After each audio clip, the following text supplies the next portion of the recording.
Back to my channel, and in today's video we have a very challenging topic from the ankle and foot complex biomechanics.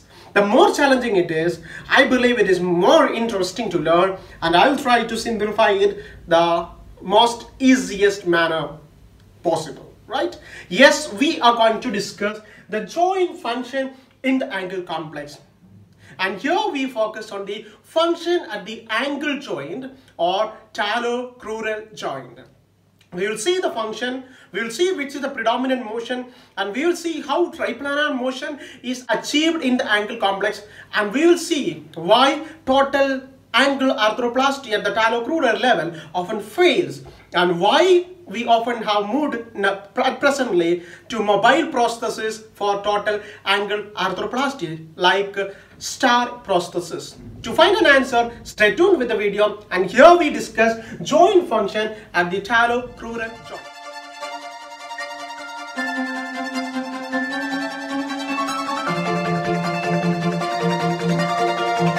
First of all, don't get confused that the joint function of the ankle complex is a total discussion. It's a complete discussion. No, it's a set of discussion, and today we discuss ankle joint or the talocrural joint. Ankle joint is just the talocrural joint. Remember always that.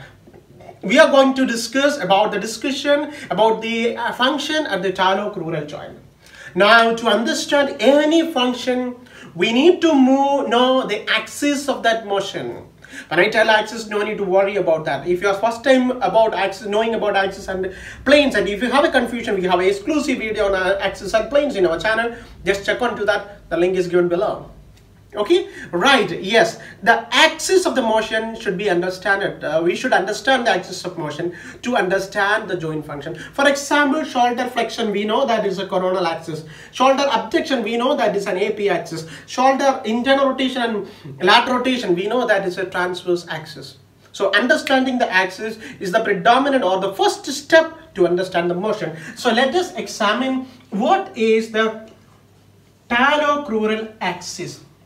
Do you remember the beginning session of this angle series? If you haven't, just check on to the first video. There we have discussed this axis on the ankle joint or ankle complex is oblique one. We don't have a straight x-axis. We don't have a straight vertical axis, or we don't have a straight AP axis. What we have is an oblique x-axis. What we have is an oblique z-axis. What we have is maybe an oblique vertical axis too.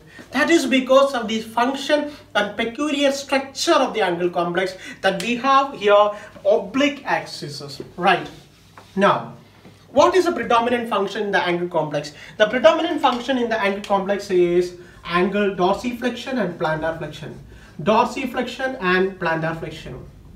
Right, what plane and axis does this movement takes place? You know that dorsiflexion, plantar flexion means like a flexion extension that happens in the very known sagittal plane. I hope it is known to all of you. If you have doubts, just check on to the previous video. Don't be shy on that. Okay, this is angle dorsiflexion and plantar flexion happening in the sagittal plane, and definitely your axis will be coronal axis. Right, but this coronal axis is actually an oblique coronal axis. Always remember, if this is the coronal axis or the x-axis, this is pure x-axis. If it is slightly oriented or obliquely oriented, this will have its component in the transverse plane, it will have its component in the frontal plane also. If it is in pure x-axis, then it is definitely going to have only component in the sagittal plane. But if there is a slight bit of obliquity, okay, slight obliqueness, then definitely it will change to transverse and it will change to a frontal plane. It may have the components of all that. So you have here an oblique x-axis or coronal axis. Oblique x-axis or coronal axis. Now let us see where in the ankle joint and how in the ankle joint that axis is arranged. Okay, for that we need to look into the ankle joint. This is the medial, this is the tibial condyle. Okay, tibia, distal end of the tibia, and this is the distal end of fibula. Okay, and here you have your talus. Okay, and this is the mortise in which your ankle joint is going to sit, and this is the talocrural joint, right? And what you see here is the medial malleoli, medial, okay, whereas here you see the lateral malleoli, okay. Wow, now if you clearly look at this one, you can simply guess it that this malleoli is bit distal. It is expanded downwards than this malleoli. So the axis will be like this. The axis will be passing below the medial malleoli to the body of the talus, and through the lateral malleoli. This will be the axis of motion. The axis of motion should pass through the three bones actually. It should pass through the lower end of the medial malleoli or tip of the medial malleoli to the body of the talus and through the fibular malleoli or the lateral malleoli, not at the end, through the fibular malleoli. So this is the axis of motion for your angle joint function, and you can see that that is an oblique axis. How should it have been? It should have been a straight x-axis, but that's not possible here. It is a oblique axis. So get into your mind, your axis is an oblique axis. Now let us imagine, okay, let us look into this. We see that the axis is an oblique axis. What are the reason? One of the reason is that your lateral malleoli is distal than the medial malleoli. Let us look at that. So this is the knee joint. This is the ankle joint, and in this would be its articulation. This will be the articulation normally. You have your medial malleoli here, you have your lateral malleoli here, you have your angle mortis. And definitely you can see that this will be a bit more downwards than the medial malleoli. We will examine that with the help of few more examples, a real life scenario just a few minutes after this. But imagine, understand right now that this is bit more downwards. Your tibial lateral malleoli, fibular lateral malleoli is bit more downwards. That makes an axis one chance to be an oblique one. The second reason is that your lateral malleoli is more posterior. Lateral malleoli is more posterior. Lateral malleoli is more posterior than the medial malleoli. How is it actually? Because you know that. So this is the normal position. Imagine this is the normal position. You know that, let us take it in the real way, that this is the normal position, right? You have the medial malleoli and you have the lateral malleoli, and the lateral malleoli is bit downwards. The lateral malleoli is bit downwards like this. And what is actually happening is, usually this medial malleoli and lateral malleoli are almost in the same line, a bit different only, almost in the same line. But what is normally happening in your knee joint? You just stand and look, or you just look at your feet. The feet will be mostly outward towed. You have an out-toeing of the feet like this, a bit. That is because of the lateral tibial torsion. So you have a lateral tibial torsion, and it will create a slight bit of a out-toeing. And due to that out-toeing, your lateral tibial torsion is happening. So what happens? The medial malleoli will come and lateral malleoli will go a bit posterior. That is, your lateral malleoli is a bit posterior than your medial malleoli. These are the two reasons that makes this joint a complex one. At the same time, your mortis, which is a mobile one. If you want to examine this angle joint function, you can just imagine this one, okay? Imagine this hand is an ankle, this is the leg, and this is the ankle. You have an outward toeing normally. That means you have an out toeing like this. Your medial malleoli, which is this one, your radius end will be anterior, whereas your ulnar end will be posterior. That is, your lateral malleoli will be posterior. If it is not having an outgoing, it is near normal like this, both might have been in the same line. So your lateral malleoli is slightly posterior, your lateral malleoli is slightly distal, which makes the angle joint kinematics a complicated one or something more to be dig on. Right? Now let us look into how this angle joint function is achieved, how multiplanar motion is possible in the angle joint with some real examples. Yes, we were discussing about the axis, and I thought that I should give you a real life experience that would help you a lot in this understanding. So we saw this axis is an oblique one which passes below the medial malleoli to the talus, body of the talus, to the through the lateral malleoli. That was the orientation of the axis, right? That is because your this is oblique because your lateral malleoli is bit distal than your medial malleoli. Let us examine is that the true picture. See, here is your medial malleoli. You can see here is the medial malleoli. Whereas when we take a reference over here, you can see that the lateral malleoli is bit more down than that. If you want to compare, you can compare both the legs, okay? This is not a standard comparison, but still for your understanding you can imagine this one like this. This is your medial malleoli, where is your lateral malleoli is over here. See the difference? It is bit down. This is here over here, and this is over here. That means it is bit down than the medial malleoli. The first concept that I want to give you, that your axis is slightly oblique. So we have an oblique axis right like this. Okay, we have an oblique axis right like this. Before the starting of this discussion, the first video we discussed that every axis in this angle joint is an oblique one, and if it is an oblique one, it will not pass only through one plane. For example, coronal axis should denote sagittal plane, or x-axis denotes sagittal plane movement, but it is not a pure x-axis. It is oblique one from the x-axis, so it will have a transverse component, it may have a frontal plane component. So this movements will be multiplanar movement, triplanar movement. Let us see how it is done here, right? So we have an axis. For example, this should have been our coronal axis, for which we had dorsiflexion, plantar flexion happening. So this is purely a correct axis. You have a oblique axis for the sagittal plane movement. This is an oblique one, so this is having sagittal plane component. What about the frontal plane one? What about the frontal plane, and what about the transverse plane components? Let us imagine this is how it is oriented, right? This is how it is oriented. Okay, what is the transverse plane? A transverse plane is the plane like this. Okay, a transverse plane is the plane like this. Okay, a plane which is parallel to the ground like this.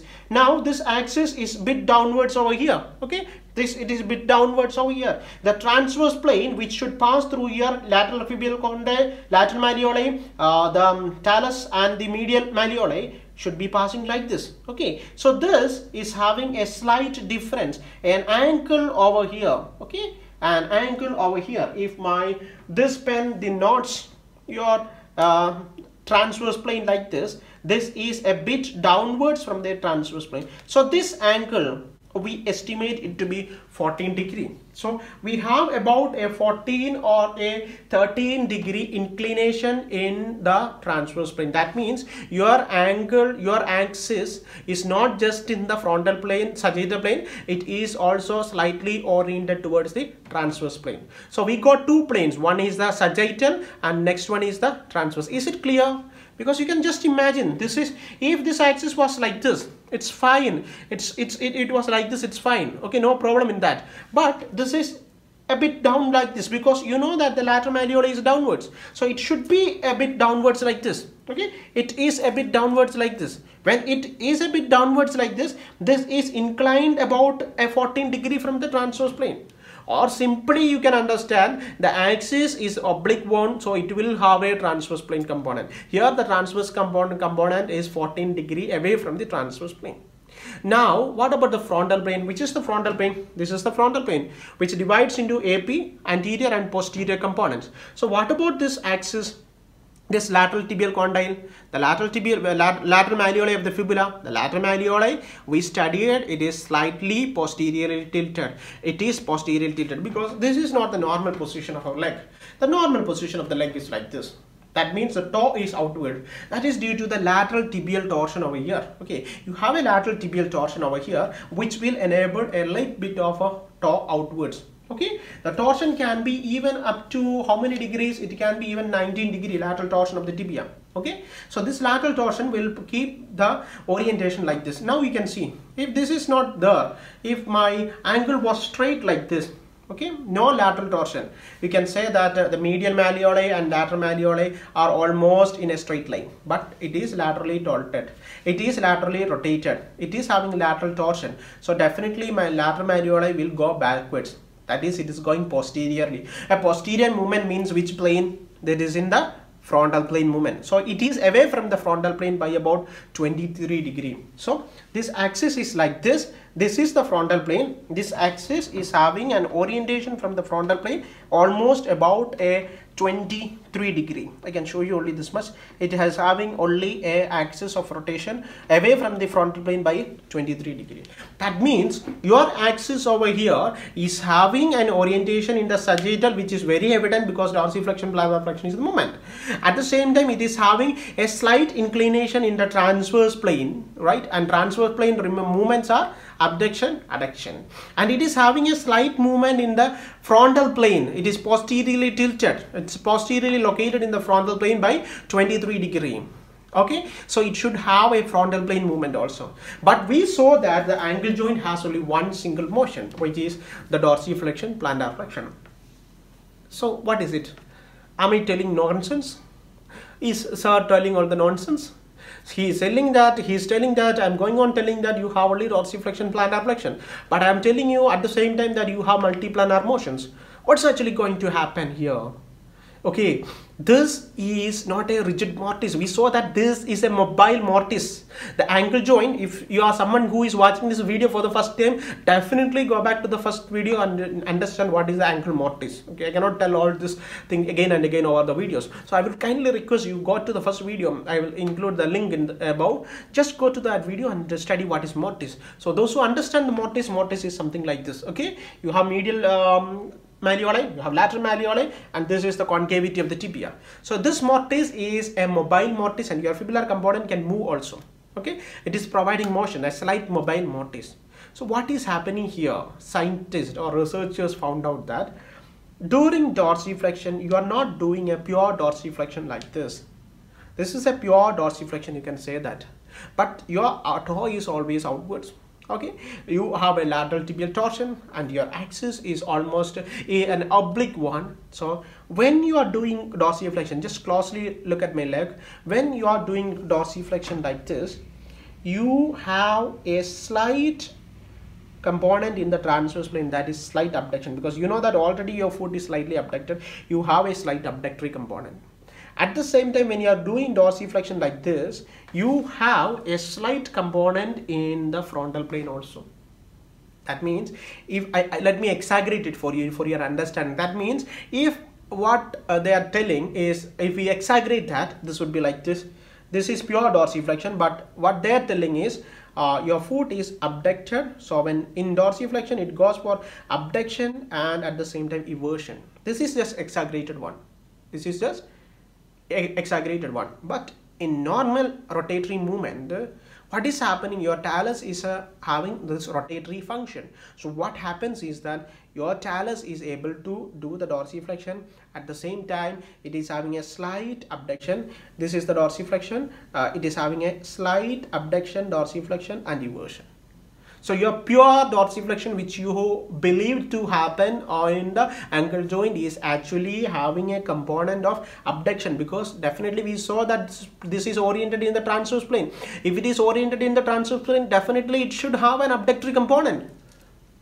Okay, it should have a transverse plane component. Transverse plane movement is abduction. So immediately during the dorsiflexion, you have an abductory component, abduction. Then it is oriented in the frontal plane also. It's not a straight axis, it's an oblique axis. So frontal plane component is eversion, and then your predominant component, that is your sagittal plane component, dorsiflexion, plantar flexion. So dorsiflexion happens like with slight abduction and eversion. Slight abduction and eversion, slight abduction and eversion. So this is the beautifulness of your, what do you call, the ankle joint kinematics. That is, your movement, which we thought as a single movement, is actually happening in multiple plane. That is because of the mortise, that is because of the movable mortise. Okay, so the pure hinge joint is having a slight degree of rotatory stability. Good.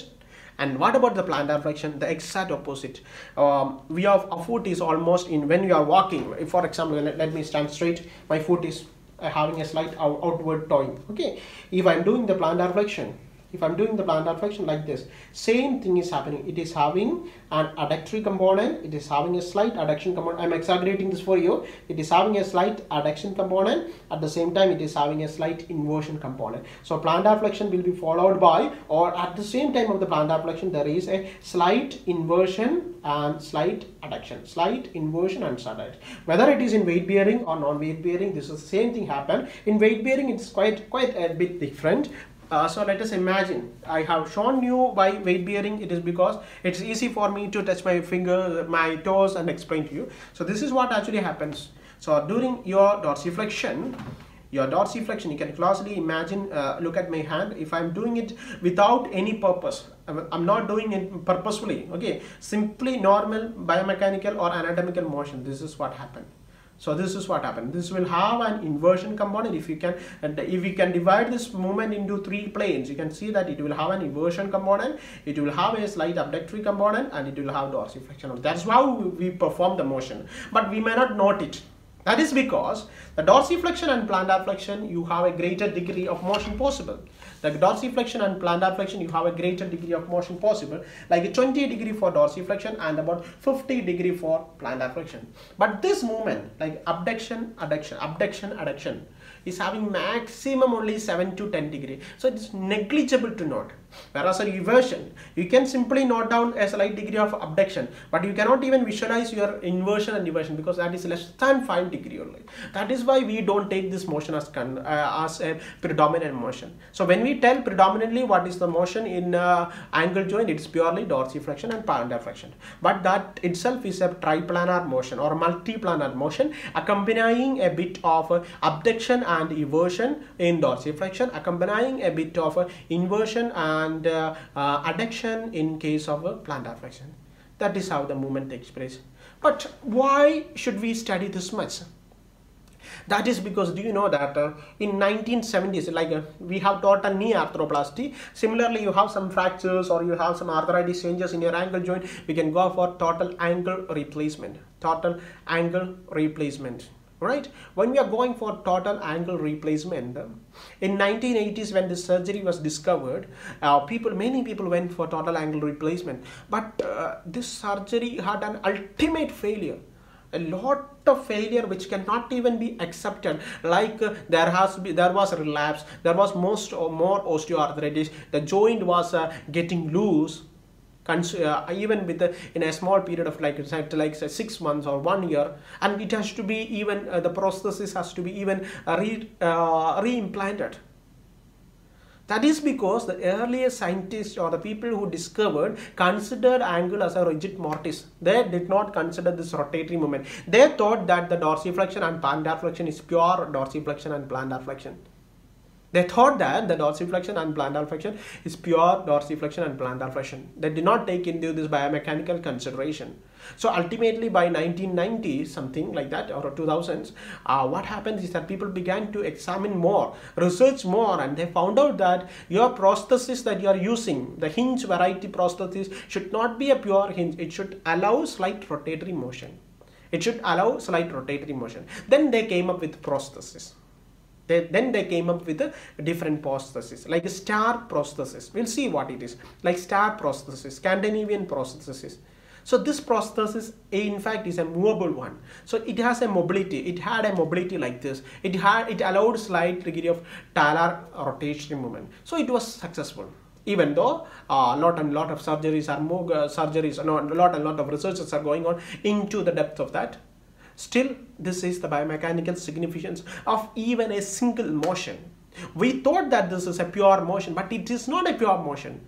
And it is in fact creating such a great problem in rehabilitative science. We cannot rehabilitate without purely understanding the biomechanics of a human body, how the proper functioning is happening. So that was the significance of a total arthroplasty, talocural joint arthroplasty, which was done in a replacement of angle joint. So that is the functional significance.